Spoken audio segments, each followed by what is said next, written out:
All right. Good morning, folks. Welcome to the Lion's Den. We're so glad you're here with us today. I hope you make it a stop every Friday morning as we usher you into the weekend. We call it the front porch to the weekend. And very excited to have our guest today. Some of you seen the marketing prior to this, and I know it brought excitement. But before we get to that, let me welcome back our famous co-host, Mr. Jack Rock. Appreciate you being with us, sir. Thank you very much. You back at the beach last night? Yes, sir. I know you were. You know how come I know? Put on a show, kind of. People text me pictures of you down there dancing. Last night. Indeed. And they said, there's your bud, Jack Rock. So most photographed man down in Horry County, right? A lot of pictures, yeah. Kind of bragging, you know. Jack, let me ask you this before we get to our guest who I'm excited to talk with today. You used to skate, didn't you? Did you go to the skating rinks? All these little rural South Carolinas used to go to the skating rinks. Did you skate? Never did, and I carried all my kids to the skate ring. You know, that's where they hung out at on Saturday night. Right. Skating rink. Yeah. Take them to Charlotte, skating at the ice rink. Yeah. At the mall up there, the big mall. I forgot what the name of it was, but I've been around skating all my life. Well, I thought I had a gig for you. Well, let me tell you, once I seen my first person's feet go out from under them and busted their head open, you know how you seen it happen. I felt their pain like Bill Clinton. Well, the gig I was going to get for you, you're going to feel some pain because it's a very physical sport. And we're going to introduce our guest here in just a second. Quickly, let me talk a little bit about our sponsors. They have us here weekly, and I thank them for it. First, we have Leon Loeb. Zeb, if you have that, Leon Loeb. Beautiful earrings, homemade earrings. She does them all herself. I think she's working on some coastal Carolina clips and earrings. Look, we might get her to work on some earrings for the new hockey team coming into town. We'll see about that. But Leon Loeb, 843-394-1494. Also, Berry Financials. This group's been helping folks for decades. They can help you realize your financial goals. Berry Financials, 888-774-6181. Finally, ARS Marketing. Another gentleman that's Steve Johnson, been in this business for decades too. The guy can market anything. He can brand anything. So for all your marketing needs, call Steve, ARS Marketing, 843-774-0186. And we thank these folks for that. Okay, so without further ado, and once I marketed this a little bit, I did get quite a bit of text saying, tell us more about it. Can't wait to watch the podcast, because years ago, a professional team took the Pee Dee area by storm. Many of you were there on a couple times a week when they were home, and I know the excitement grows. And so without further ado, let me introduce us to Mr. Scott Brand, GM of Business Operations. Sir, pleasure to have you with us today. Appreciate the opportunity to talk to you and talk to the Pee Dee region and talk a little hockey. Amen, sir. Is it okay to talk about hockey in 100-degree weather? It's a challenge. I mean, I'm not gonna lie to you. You know, as a Yankee and someone from Minnesota and Michigan and Chicago, not quite used to it down here. You know, and by the way, for those listening, it's not a dry heat, so let's not use that excuse. It is a wet, humid heat, but. You know what? Talk to me in February. I bet I won't be crying the blues then. Yeah, well, we'll be inside anyway, so the outdoors matters not. Now, you mentioned you're a Yankee. Let me, down here, sometimes that's a little funny word, but just a few minutes of conversation. I think you're one of us, man. Well, yeah. I mean, I've lived in Winston-Salem. We started a team down there, and then went to Columbus, Georgia, and was there for 4 years, and have discovered Waffle House, and it's not a house, it's a home. And in fact, today I was joking that today I actually my first, I've been in the South for 10 years. I had my first waffle. I always go to Waffle House and get the eggs and stuff like that. But no, my family, we got a lot of them down here in the South and Biloxi, and then a lot of them from the Missouri area. So it's good to get back to own here. I'll bet. So here's the litmus test, though. Do you eat chickenbog or grits? Grits, Say- yes. say yes to both. Grits, absolutely. I mean, I haven't tried much because I don't want to break the rules. I mean, I know I can put butter in grits, and I'm told I can put honey in grits. But, being from Chicago, for example, if either one of you, we were out in Chicago and you put ketchup on a hot dog, I mean, it'd be go time. We just don't allow that, and I don't want to, I don't want to break any rules. But I'm willing to try grits with probably about anything. A little sour cream, cheese. Really? Yeah, there's no really rules. Long as grits is the staple. Do whatever you want with them. Okay, I just again, People put ketchup in grits, actually. ooh, I don't Can know. I throw something in there Throw it, Jack. to help you with your marketing? Put it on the market that the first hockey game there will be free chicken bog. Chicken bog? That's what it's called. Chicken bog. Chicken and rice. Okay. Perlo, we call it that. Chicken cooked to pieces in rice. Yeah. Yeah, little sausage in there. to And dress it's it up. great. Gonna have to go try that now. So, Scott, tell us, you've got I was reading your bio, you got an extensive background, and it's not just exclusive to hockey, although is very much in depth at hockey. Just let's go through your bio just informally. Tell us some of your experiences. Well, I guess you got to start with as a kid playing hockey, and my father put me on the ponds in Michigan, and that's where I learned to skate. And it's a little bit different than skating in the rink now, and us old people, we walked up hills both ways. I remember skating on the pond, and you'd have the cattails and the pollywogs and all that stuff. You had to skate around, and the nice part I never thought about that. Well, no, I mean, and the nice part, and why I think the Canadians dominated the sport with skills is because if you think about you being on a river playing ice hockey, and you make a pass, and you make a bad pass, or you take a slap shot and you miss the net. I mean, that puck's going miles down the road, and guess who has to go get it? That's like a basketball where we played a ball roll off in the street. If there's no chain link fence and you try and throw a high one over, it's going over the fence and into traffic. And then you get in a fight with whoever did it, right? Exactly. I mean, and you feel shame and you got to go get the ball. But through playing and got to Chicago and played and would love to tell you what a great player I was, but I'm not going to lie I just met you, so I won't lie to you. But I got involved with officiating and was fortunate enough to work the minor leagues until I was like 24 and I saw that, and that was something I was going to bring up. That was a whole different perspective there, officiating, right? How was that? It was. Well, as a player, and listen, the type of player I was is I may have fractured a few rules, and so it was probably determined best that I get involved with the law enforcement of the rules. So take the burglar and make him the cop. So Scott, let's pause there because you're still gonna have to educate us. We got educated when the hockey team came in many years ago, and people embraced it and picked up on it real quick, but still don't know all the rules. We're football, baseball, basketball, as you know. But help me explain to Jack Rock this. They also have a member of the team that's usually called the enforcer. Am I right? Is that what you were? Absolutely. Explain the enforcer to him, and then. So an enforcer, so you have your talented players. And in hockey, we got to make sure that, everybody plays by the rules. And listen, we love our referees, but for the most part, we want to police ourselves. It's kind of like playing basketball on the playground is you call your own fouls. Well, hockey, while we do have the guys, who escape from Foot Locker, we like to police ourselves, and that's why you have an enforcer in case somebody takes liberties with a guy, and you protect him, and so that's how it works in hockey.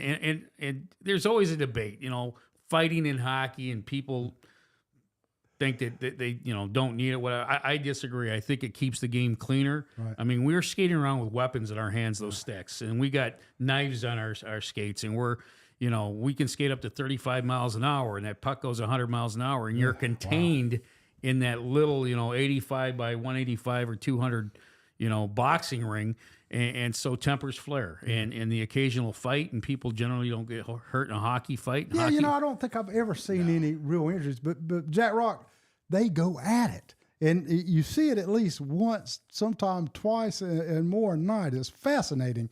And it's just a little distraction and it comes back on. But were you the enforcer, Scott? Is that what you No. did? Okay. But I was the guy who would stick a guy in the back, a leg skate away, and then point at somebody else. So. Dude, let me ask you a question that y'all brought to my you don't know nothing about hockey other than my kids playing hockey in my carport when they were little.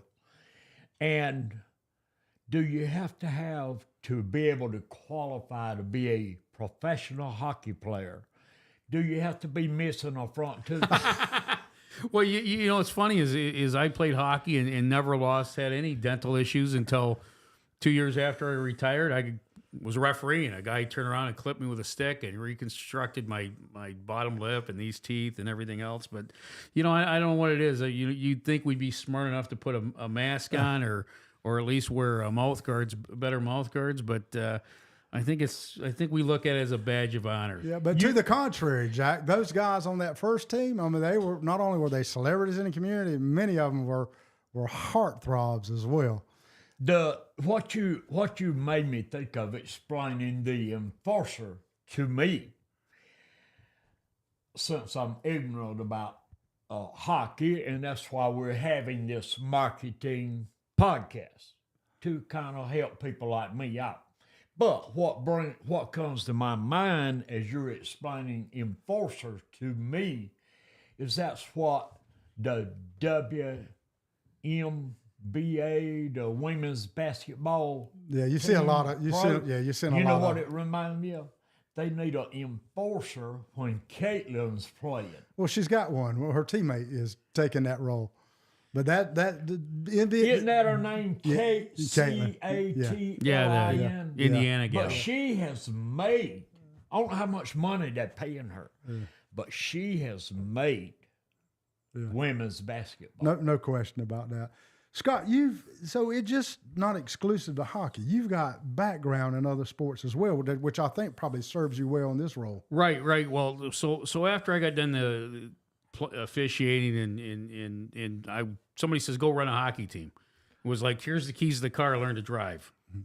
I didn't know what I was doing, but thankfully, you know, we got the team in Waterloo, Iowa turned around. Then I went to Dubuque and helped them turn around. Then I was complaining about the officiating all the time, and they said, okay, you run them. So I did officiating development for 13 years. Taught me to keep my mouth shut and not complain about stuff. But we put a bunch of guys in the National Hockey League, American guys, and then went and helped the Youngstown Phantoms turn that team around. And then, you know, after that, it was time to get a little burnt out a little bit. And I was like, I'm going back home to Michigan and done with hockey. Well, that lasted about a year. But in that year's time, I got involved with professional wrestling. And we'll go back to that. After that, then I went to Winston-Salem, started a team back there, and then Columbus, Georgia, and went to Detroit and helped there. But yeah, the professional wrestling. So I used to be a sports fan. I used to think I worked in sports, and because of wrestling, I realized I'm in the sports entertainment business. You know, Vince McMahon used that term, and I remember when he told us all that wrestling was predetermined. You know, it's not fake. Right. It's predetermined. Besides breaking my heart as a young man, because I thought it was real, my heart was broke too. Yes, it did teach me that. Listen, we're in the entertainment business, you know, and here's what we have to look at it like: is I'm asking somebody to fork over $15, $20, and let's say it's a family of four, and so you got $60 invested in a ticket. And then I'm going to ask you to get a soda and a hot dog and a popcorn. That $100 for that weekend family, they better get their value worth, because I'm going against a movie. And that's what I always look at. I could go against the movie or a carnival or something else. And if they don't get their money's worth, why would they give us to that? Yeah. And the worst part is I don't know how this movie's going to end. I mean, the good guy could win, you know, the Icecats could win, the bad guys could win, and that would be the Thunderbirds or the Rock Lobsters or the River Dragons. Or, you know, the government could come in and mess everything up, and that's when the referees, you know, give us on the short end, like throwing our coach out in the first half inning, something like that. But, you know, speaking of coastal, I mean, so that was tragic. That's where we're at. But I mean, that's all part of the marketing gimmick too. Is the best hockey game you can have is nobody knows when they left if we won or lost. They were entertained. You know, the kids got to see the mascots, and and mom had a clean place to go to the restroom, and dad had a chance to have a cold soda before he goes home. Yeah, it's unique because you've got the combination of sports fan like me can see real skill and get to enjoy that, but the entertainment is just as much a part of that. It allured so many females there because they like the interaction, the music, the dancing, and all the other activities there. So it is a really neat experience. It really is. It is, and we have to make sure it is that. And I think that, you know, building a team year one is the places I've gone, you know, knock on wood, I've been extremely successful. What happens when you get to year 2 and 3 is I think sports teams get lazy because they're like, hey, we're filling the building. You know, people love us. You go to dinner and people are buying you your meals and stuff. Year 3 is as important as year 1, and year 6 is as important because you've got to continually raise the bar and you've got to put a product on. And there's a responsibility for sports teams, and you know, it bothers me when you see high profile, and listen, athletes, I guess, can do their own thing, but when you see high profile athletes or you see teams demanding cities build them brand new stadiums, and you know, the bottom line is you don't have to have a minor league baseball team or a pro hockey team in your market. You know, you have to have schools. Right. You have to have police. You have to have fire. So we have to figure out a way that we get to the point where people think we're almost necessary, right? And so that's why it's important that you become part of that community. I appreciate that approach, creativity. I mean, you can't assume and take things for granted. Zeb, let's play that clip of the announcement. I think this was last week, right? 2 weeks. 2 weeks ago. Hard to believe I've already been here for a year and a half.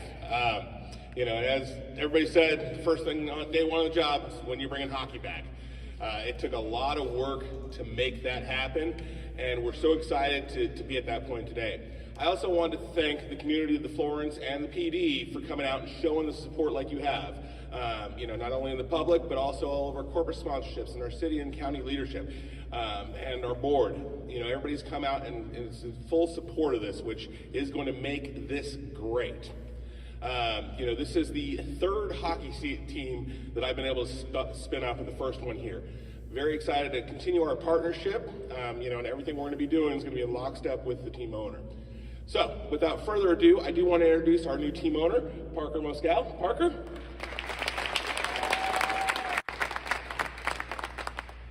Thanks. That's the extent of it. Scott, tell us a little bit about the your administration up there, your personnel, the owner, coach, things of that nature. Just spend just a moment to. So the first thing is Parker, who's our team owner, and then we have Kevin, also is a partner of his. But interesting fact is Parker played for me. Oh, God. So I'm glad I was nice to him because when I needed a job, he hired me. And so, no, Parker's a very, very talented hockey player. You know, I think he's 27 or 28. He's still a young man. And he's got the financial wherewithal to make this successful. Sometimes I have to remind him, Parker, you're retired, you're not playing, so don't start yelling at other guys and take it personal. But you know, there's nothing wrong with having passion, and he has a lot of passion. You know, Kevin's the other partner was working with him, and so he kind of reins Parker in a little bit, and they're both in Monroe, and you know, Parker would love to have a couple partners here, he's told me, frankly. But after that, we've got Philip Donahue, who just joined us 2 days ago. He is an LSU fan, but we hired him anyway. And then we'll be adding. Your timing's not good on that. Yeah, it was awful timing. So in his first meeting, we went to the Rotary Club, and I had to introduce him. I said, well, this guy was rooting for, you know, LSU, and his dad was the umpire. I was kidding about that. But we'll put together at least 2 to 3 more people. We'll have a full-time souvenir retail person, and we'll have a broadcaster and PR person here. Miguel,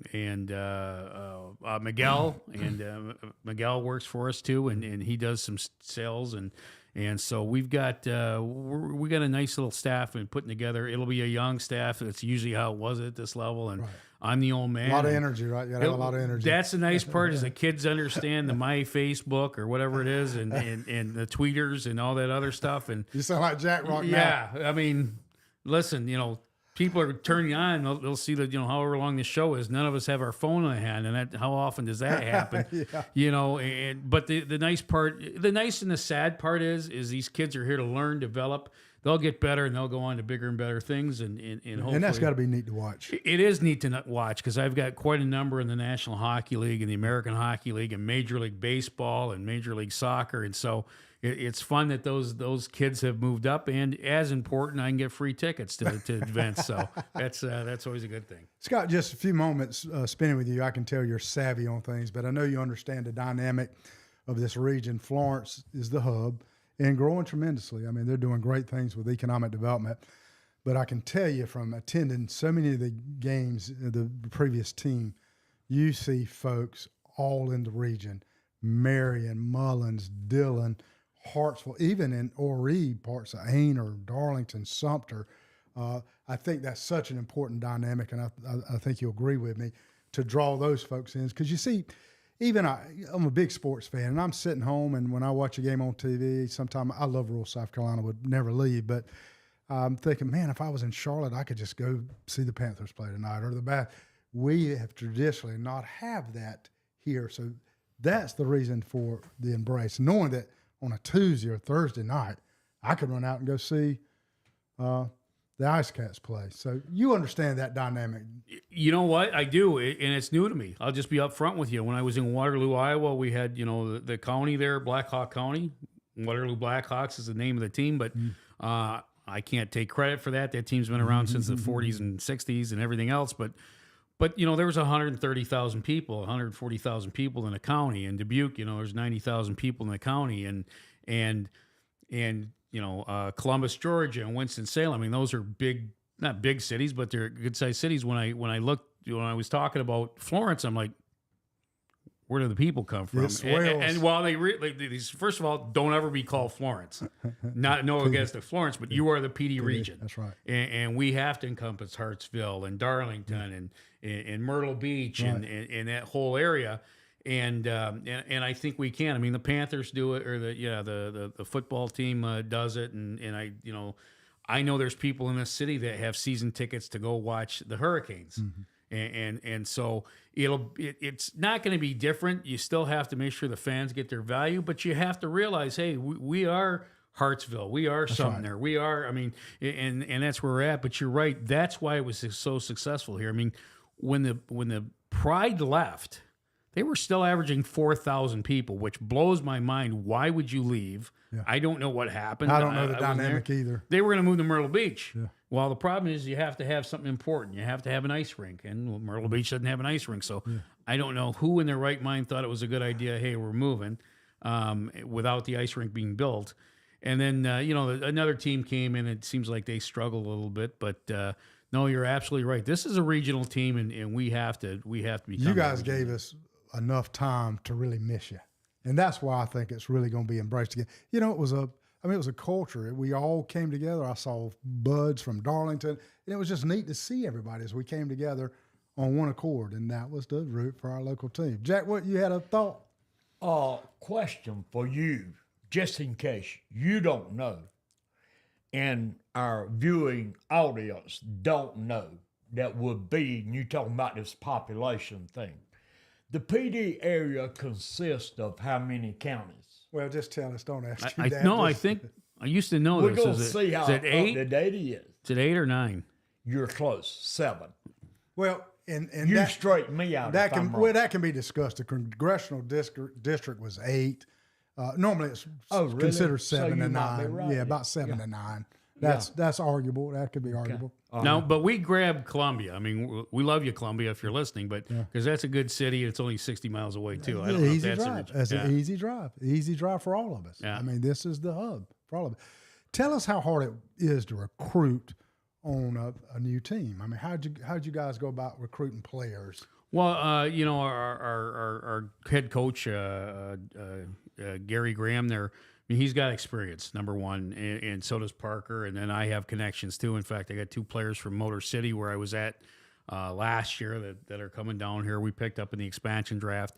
It's not really that hard to recruit to a building like the Florence Center. And I don't know if we saw Rex there who's a director. Whoever hired him did a phenomenal job. The guy's been great to work with. He understands what we need to be successful, but he's going to protect that building from me wanting 100% of all the concessions.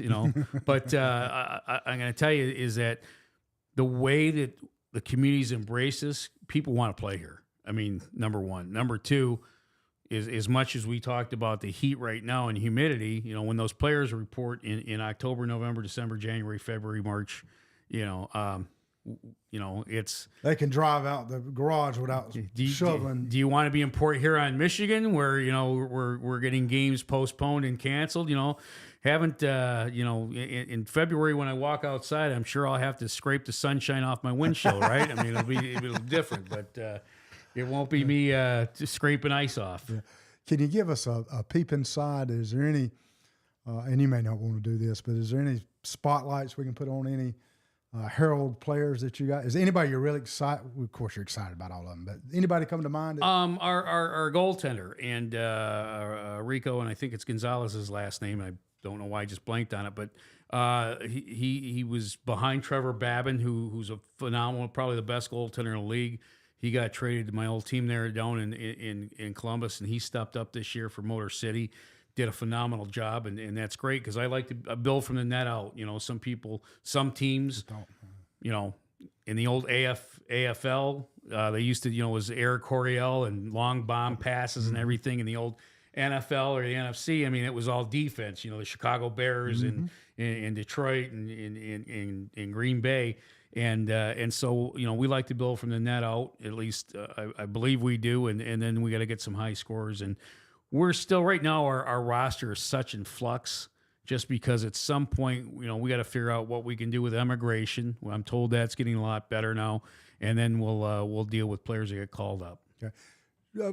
Do you guys recruit enforcement, or does that just naturally happen within the team? I think it naturally happens. I mean, there's guys who we know they're all tough guys. Play a little bit tougher. Part. Yeah. I mean, there's guys who are a little bit tougher and have their reputation. But, here's the problem with, not the problem. I need to rephrase it. Here's the thing with hockey now is in the 80s and 90s, you had guys and you carried enough guys that if somebody was just good to fight, he could fight. The thing is now is the enforcers not only got to be able to fight and be a deterrent, but they're going to have to put some offensive numbers up. Right. I mean, it's just the days of, it's just specialty. You got to do a little everything. Well, and the other thing is the athletes are better. I mean, listen, growing up, I didn't have the knowledge of what to eat before a game. It was always go eat pasta, the night before, and then after the game you have pizza. Well, obviously, I haven't stopped. But nowadays the players, and this just isn't hockey. This is all sports. You have athletes playing all sports, and I think that's great. What science has done, it's made our guys healthier. I think that all sports, obviously the contact sports like the football and hockey now with a concussion, all that has to be taken in consideration because, we're single A. These guys have a chance to go up, and a lot of them will go up to double A, some even triple A. But so that resembles the baseball format? Yeah, I mean, baseball format's a perfect example. You've got Major League Baseball, and then you've got the triple A level, and you got double A level. Now in hockey stops at the double A level. So the single A is all independent. The good part about that is I don't have the Atlanta Braves telling me who to put on my field, right? Yeah. And by the way, I hate the Braves. I'm a Cardinal fan. And so I don't have a club telling me who to put on a field. But the downside to that, if I'm losing, I only got one person to blame. Mm-hmm. And that's why you see coaches get fired at this level a lot, quicker than anything else. What about the pay scale? What do these guys get paid? If you can share that. I can share it. So, I hope you're all sitting down. I mean, don't, if there's any investment people out there, this is not your market. But I think our salary cap's $5,500. So you got to divide it by 19 or 20 players. Comes out to about anywhere between. There's a low end cap now of $150 a week. Mm-hmm. A high end cap, I believe, is $300 a week. Most guys get $175. Now, before everybody goes contacts, labor people, is we have to provide their housing. So we provide their transportation, obviously, to away games. We provide all their equipment. Okay. And then, we'll do, there are ancillary stuffs you can and can't do. Our league is very conscious of what violates the salary cap. Like if a guy gets in a fight, I can't walk in and give him $50 like we maybe used to. But what we can do is every Tuesday and Thursday, I'll take my guys out to dinner. Nice. At a local restaurant. We have booster clubs. The booster club can, again, provide meals from them. All their apartments are furnished. So there's really shouldn't be much of a dime coming out of anybody's pocket. Right. Unless they decide that they want to go. Well, you know what I hear? So do they have to pick on? Here's what I hear when you say that. This is authentic. These guys want to play hockey because they're certainly not doing it for money. You beforehand, you said you're going to be surprised. I said, no, I don't expect them to make much, but I am surprised despite your warning. So these guys, they're here to play hockey and to try to move on to the next level, right? Exactly. So I guess look at it this way. You're 22 years old. You just got done with college, and you want to go be a rock star for 2 years, and that's the offer. You're not going to lose money. You're not making any money, but you got a chance to go play in front of hopefully 7,000 people a night in your hometown. When you go on the road, sold out buildings of 4,000. And so that's what I think a lot of the kids look at it. And I call them kids because I'm old, but that is young. I mean, you forget. The other thing is that some of them will have a chance to move up, and so that's why it's as important that these guys get involved with the community, because there's certain things the community can do for them. I mean, so we can get a partnership with a gym, so they can go get their oil changed and maybe get a little bit of a discount, and so those are the little things that we can do. Those are the things that we'll do. One of the advantages I have here is I'm sure at some point I'll get a golf partnership. So, I mean, think about it. You're from, Saskatoon, Saskatchewan, and you're used to in December it being 50 feet of snow and you're fighting a moose on the way to the car. Here the only you're going to fight is a slow golfer in front of you. So and so those are the benefits we have here. I'm glad we brought that up because we will have some viewers that may be interested in. Last week, in fact, we had the mayor from Darlington who owns 8 or 9 gyms, probably more than that in the area. So I see a lot of people contacting you over the next few weeks wanting to partner up with some things. We absolutely have. I know Chick-fil-A has been a great partner of ours. Good. So your players, are they prohibited from doing commercial for local folks? I mean, no. So okay. No, in fact, that was a topic of conversation, and it didn't start with us. It started with the NCAA, and again, you as in the sports, and sports is that's I don't say it's messed up now, but it's kind of thrown the rule book out. So yeah, our guys could be spokesmen. Our guys can have other jobs, and so that's important. And so yes, there'll be opportunities for that. Our guys can give public skating lessons. And that's one of the things that we will do. Nice. Is we'll work with the facility. You mentioned about taking kids. I don't know if we're on the air or off the air, but taking your kids to go ice skating and roller skating, and obviously, as a hockey guy, we're going to talk about how great hockey is. The thing we sometimes forget is the ice users. And when I'm talking about ice users, talking about figure skating. I mean, how great would it be to have a little kid from South Carolina, from the big town of Florence, South Carolina. We're looking at them on the TV set, 8 years or 10 years or 12 years from now, skating in the Olympics, or cool. Even broom ball, But I think the biggest thing we can give back as someone who's investing $600,000 to $700,000 into the arena and the arena, their investment in time is we'll have more time for ice sports. That includes ice skating. I mean, it's something that we as an organization and as the building, which is, I believe, run by the county, right? That's right. Yeah.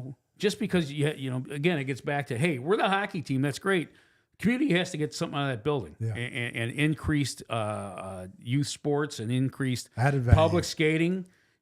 adds all that, so in case something goes wrong, taxpayers are like, yeah, it's worth the investment to fix this or fix that. To Jack Rott's point earlier, we're intrigued with ice just because we don't get it around here so often. And we would drive to Charlotte. Church buses would go so they could ice skate at the mall. So, yeah, I think that added value will work out well. I got a question that maybe the audience will be interested in because I'm ignorant about ice hockey. You were stating the fact of what they're making at your level, where you're going to be at. Just out of curiosity, when they get moved from with you up to the top, give us an idea about what the salaries are of top hockey players. I believe the minimum is $650,000 is a rookie. You couldn't live off that, Jack. That's not enough money for you. Yeah, Jack. Chicken feed. Yeah, that's not Jack money. No, some of the better guys, I mean, they'll get in your range of $1 million, $2 million a year, even more. But here's the thing people forget, and I think they forget about with all athletes is, we tend to think that athletes, Hank Aaron, and again dating myself. You said you didn't like the Braves, man. I don't. I liked Hank Aaron. But let's go. Let's go with Lou Brock, for example. Is you think of those guys, and when I think of the Cardinals, you always think of that. Those guys had careers. Most of your hockey, most of your baseball and football, those careers are only 3 to 4 years. Short span. And so hey, I might be making $500,000, but I make it in 4 years and. Then I got to go out and, obviously you can invest your money, this and that. But back then they weren't making that kind of money. And so, yeah, I mean, you have to be, I mean, the salaries sound great, but when you realize, your window of opportunity to make that money is very short. Divide that by 25 years instead of the 4-year career. Exactly. Yeah. Exactly. And then it gets, it gets a little bit, okay, Yeah. Scott, tell us about the league. We'll wrap up here, but tell us about the league.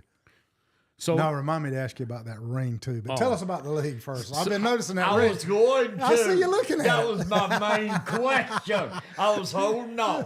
The league first, Scott. Me up, Rodney. So the league was born. I think we're in our 15th year or 10th year, or somewhere in that range.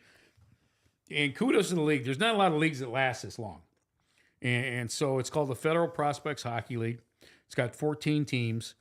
It's kind of in a weird growing phase right now because we've got Danbury and Binghamton and Watertown up in the New York and New England area. We got a team in Port Huron, Michigan, and then we've got us and Winston-Salem and Athens and Columbus, Georgia.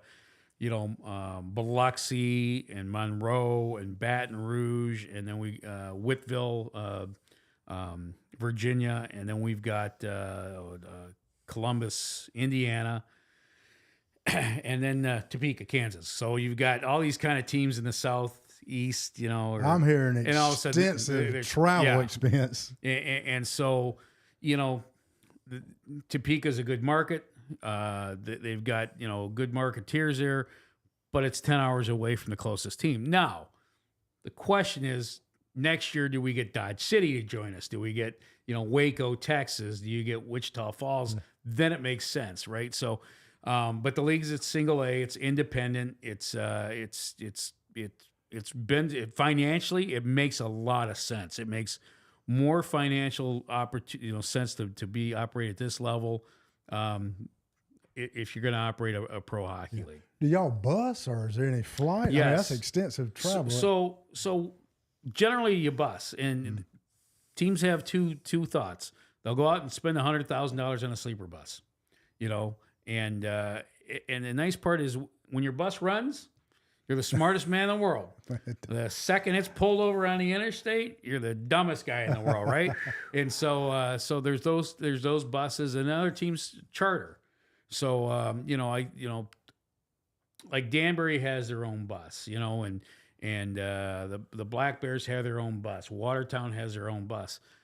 Monroe charters, and so we're looking since we're owned by Monroe, once we just got our schedule. In fact, it'll be announced today at noon. Nice. Once we get finalize that schedule, we'll go out, get the bids in. You know, let's say the bid comes in at $60,000. I could get a $40,000 bus, but is that $40,000 bus going to make it through the year? Then you got to get insurance, and you got to get a driver. So that's one of the business. That's probably one of the major business decisions that minor league teams have. Yeah, you know? I can see that. Yeah. It does seem like a bulk of the expense. What is the roster when you said sleep bus? What is the roster? How many will you carry? We'll 20. They decreased it from 22 to 19, and now it's back to 20. So we've got 20 of our roster. Then we'll have a coach. We'll have a broadcaster and a trainer that'll go on the road. Okay, good deal, good deal. All right, Jack, ask the man about his ring. I'm not a jewelry person. I've never wore jewelry in my life. But these Super Bowl rings fascinate me. You know what I'm saying? Yeah. Well, it's funny you mention that. So, Keep your eye on it. I'll swap it. Yeah. He'll run out the door. We'll never see Jack Rock again. Don't tell him the value. A lot of sentimental. That's it. No. I listen. I've been very, very blessed, and you know, who would have thought that a fat kid from Chicago would have opportunities, and that happens to be the state of Illinois inducted me into their Hockey Hall of Fame. Part of it, it was funny because when I got the induction, they called me and said, you know, you're going to the Hall of Fame.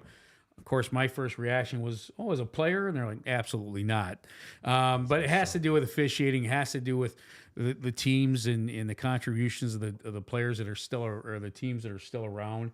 And then the officiating development. Didn't work there. So they've been very, very, that was one of the ones I'm in. I've got a few championship rings. I've got another United States Hockey League ring that they got me, but it's you know, it's nice, and it just reminds me that, you know, hard work pays off, and so it's a nice conversation piece. But it's actually modeled after a Super Bowl III ring. Yeah. Nice. When I go to the juke joints, I need 4 of them on my right. You know, so if I could borrow, you got 4, right? He's a juke joint enforcer. Too old to join your roster, though. Not Scott. too old to run, though, cuz when it breaks out. I've only, you know, my hockey career, I only lost 1 fight, and I couldn't skate away fast enough. So that's what happened. Meep. As we close out, Jack Rock, let me just tell you, though, this is an environment that you would thrive and love. I mean, it's I hate to use this word, but it's kind of a party environment, but not not repulsive to families. It's just a lot of music, a lot of energy, great action on the and so often they'll recognize people in the stand. I mean, y'all do all that kind of stuff. We'll do all that. We'll have military appreciation Nice. night. We'll have hometown heroes night with police, fire, EMTs, even the guys who keep our electric on.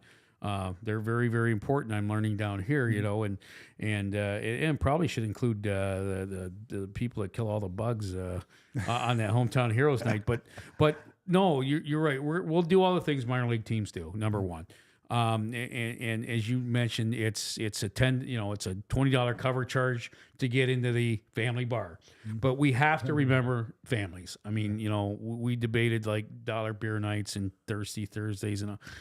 Listen, I love the odd, you know, adult beverage as much as a lot of people do, but I need to make sure the kids and mom have fun. Dad'll come, you know, but you're right. It's got to be family, and you know, we take it very seriously. We're Pee Dee, so when my team goes on the road and we're up in Port Huron, Michigan, or we're in Athens, Georgia, we have to represent Pee Dee, you know.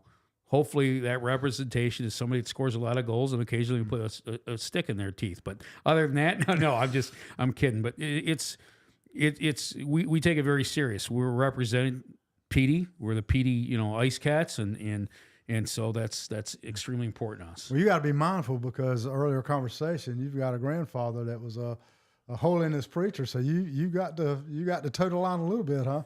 Yeah, we do. We got a little Pentecostal preaching in our blood, and had a couple of them that went that way, and And so we can have fun. I mean, there is something somewhere in there about fire and brimstone and a little bit of David versus Goliath. So, we'll have a little vengeance, We're going to give Scott the last word, but what you got to inject as we end there, Jack Rock? In regards to your statement about getting excited about this hockey, that I would, Scott has done such a good job this morning. I think so too. Doing Explain his it. marketing thing here. And it don't take a whole lot to get me excited, but to get me excited about hockey, you've done a great job.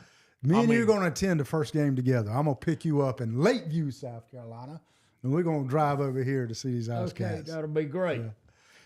Let me make one more statement about going to the Civic Center. Before I even make that statement, in case somebody else is from the country, the backwoods like I am, that's watching us, explain to us, both of you, what does civic mean when you're talking about the Civic Center where you're going to be playing, right? I seen on the thing where the owner. What does civic Well, mean? now I think it's just called the Florence Center, but it was the Florence Civic Center, and that's just, again, it was the county is the major fund, maybe the whole funder. I might be speaking out of term, but, civic is community and places where community comes together, which is what they do. Civilians, more or less, civic is short for civilians. Never pondered that, but I think you got the answer. You're just setting us up. Yes, sir. No, you bring up a good point. Is that's not the Pee Dee Icecats arena? I don't get to I don't get to paint it purple and everything else. It's community, and that's why not only us, it's any event that goes in there has to keep in mind that the public's. I mean, that's the public center. That's where we can all gather, no matter what we like or who we like or anything else. And one of the things I will tell you, and I know we're running long here, but one of the things that's important is, by the way, when you buy season tickets from us, the money's going to the Civic Center. They are holding that money. So I can't skip town with that money. And that was very, very important when we started negotiating these. I think there's been teams in the past that have burned the community. And so it's important, again, that you got to put your best foot forward. And we're going to take a hit on the beginning of the year with, we got to buy new chillers. We got to buy new ice. We got to, boards, a lot of expenses. And so that's, yeah, we got to buy a Zamboni. In fact, I think we're getting 3. I think we're going to get a second Zamboni and then a ride Zamboni where we actually cut the top off and people can ride in it. So once we get that, you two will definitely be in there. I mean, I'm not letting you drive, Jack. I love Jack. I love you, but I just have a feeling. I don't. You're right. Yeah, I don't need you driving my Zamboni. So that's what it is. I mean, that gets back to being the whole focus of the community. Right. Close us out. Tell us how, because we do have influential people that watches this podcast. Tell us how to buy tickets, where they can go to get them. Just do your spiel at this point, Scott. It's go to our website, which I believe I should have this memorized is Pee Dee Icecat or Pee Dee Pro Hockey. And you get a Facebook page too. I saw Facebook that. page. I know we can also get fan merchandise here in town. I believe it's ARS Marketing is a people. We're just kind of starting that. I mean, at some point, people get excited when the jerseys come in. Oh, yeah. And so when they come in, it'll get really, really, excited because everybody likes hockey jerseys. Is that a pretty good revenue stream for y'all, jersey sales? Actually, it can be. Okay. Yes, it actually can be. I mean, listen, opening night, I expect people walk in and think we're the Pride because I know everybody's got the Pride jerseys in their closets. They've all told me. Look, just to give you some comfort, I usually have a pretty good feel about it. People are going to get past that in a hurry. Those are not already past it. They're going to get past that name in a hurry. Actually, people love the name. They're the ones that, too. Yeah, they picked it. We couldn't be the Pride. Yeah. Somebody copyrighted. This is America. You can do that now. I like the name. And so I like the name too because, listen, it pays homage to the Pride, yet we're going to be, we have to be our own identity. Nice thought. Yeah. Nice thought. Any other closing remarks? No, I just listen. As you've said, is the community's been phenomenal. They've really embraced us. They've embraced this team. Nobody has thrown us out of their office when we go talk to them. And so we're looking forward to a heck of a season. I know our coach will do well. I know our owner won't allow us to be second class, and we've got some big things planned. Noon today, the schedule is up. So if you go to our Facebook page, the schedule should be there. Opening nights October 10th and 11th against one of my old teams, the Columbus River Dragons, and they'll bring it. They'll bring it pretty tough that night. Yeah, you prompted me. Is there someone that you think will be our rival? Before it was Charleston. My guess is actually be Carolina, the Thunderbirds, and you know it's when I went from Carolina down to Columbus, it was tough being a rival with all these people. You grow up in the fans, and I'm still very close with the fans, but it'll be Carolina. I mean, they're 3 hours away. Yeah. Their fans will come down here. Right. Listen, be nice to them. That way they spend their money, and we get that out of town tax money. Just whoop them. Yeah. We just, Southern hospitality and hockey only goes so far. Let me hear a Yankee say whoop them. Just whoop them. You did good. Actually, I thought down here the official cry was, I was told two things. When good things happen, you give the Ric Flair woo, and when you get thrown in the back of the cop car, you say roll tide. Right? That's what I know about my Southern. Some of us say woo to that too. Okay. Folks, hey, thank you so much for joining us. It's been a pleasure, really man. appreciate You've done a great having me. job of explaining everything. I mean, questions I didn't know, and Jack didn't know anything about hockey, but we go into that first game, and then you're going to be addicted, I assure you. Okay. All right, folks, y'all come on out. Let's support them. I know you will. We've done it before. We'll do it again. Sounds like there's opportunities to maybe some synergies to work with these folks, so don't hesitate to reach out to them, and we look forward to some hockey. Thank you. Thank you for joining us on this edition of the Lions Den. You guys go out and have a great weekend. Jack Rock, thank you for joining us. Thank you for having me. See you.